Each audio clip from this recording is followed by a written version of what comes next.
I don't know you. Who am I to speak to you like this?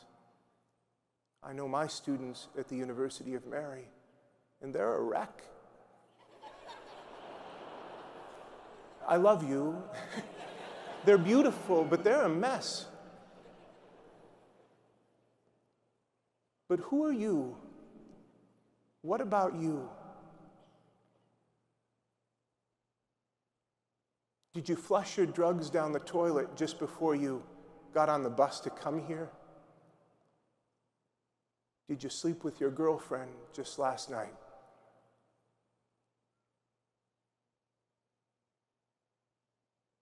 Are you unable to stop thinking about taking your own life?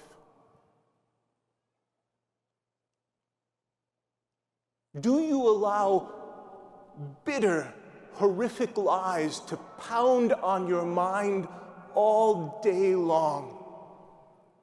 You're worthless and disposable.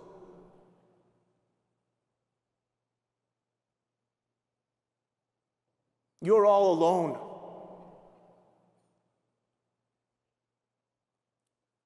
Your life is worth nothing. If people found out who you were, the truth, they wouldn't want anything to do with you.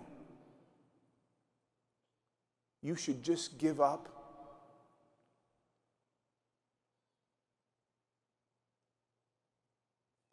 But what if you're not irredeemably broken?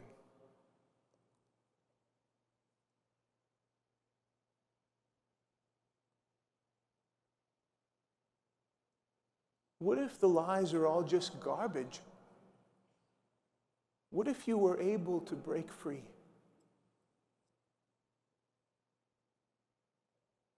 Maybe you're chained up and you've got duct tape over your mouth. Maybe you're living under tyranny. But chains can be broken, and tyranny can be overthrown. But can that happen for us?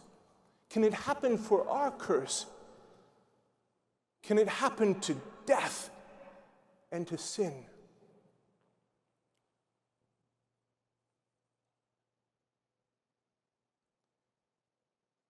In the language of the Bible, from the biblical perspective, death and sin are different than you might think. Death is not just something that happens to you. Sin is not just something that you do. The scriptures speak of them as if they were governments. They have power and authority and dominion. And if they have dominion within you, that's why you do the things you don't want to do. There's a power at work in you that's stronger than you. And there's nothing you can do on your own to break free. And that's the bad news. And that's all I'm supposed to tell you tonight. Because I'm the Good Friday priest. I'm Darth Vader.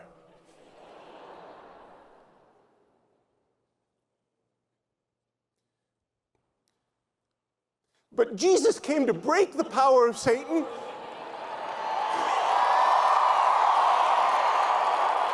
Jesus came to break the power of Satan, to deal with our guilt and to bring us back to life. I'm sorry, I can't help it.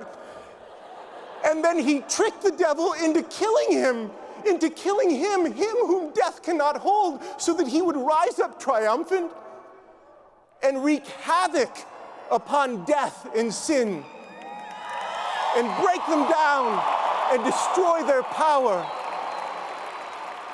And Satan does get at us by telling our minds powerful lies. But we don't have to believe the lies anymore, because now we've got the witness of the gospel and the teaching of the church to ground us in truth so that our minds are free.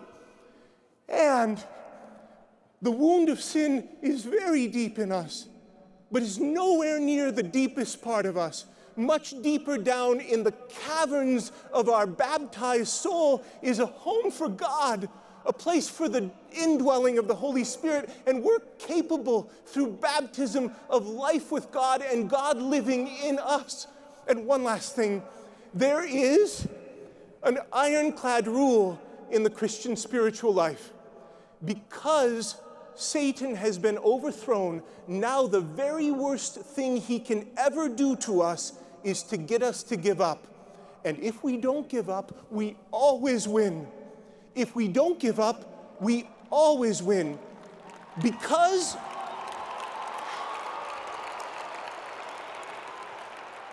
we have access to the sacraments, so long as we don't give up, we always, always win. All because Christ was born to save us all from Satan's power when we were gone astray. O tidings of comfort and joy, comfort, joy.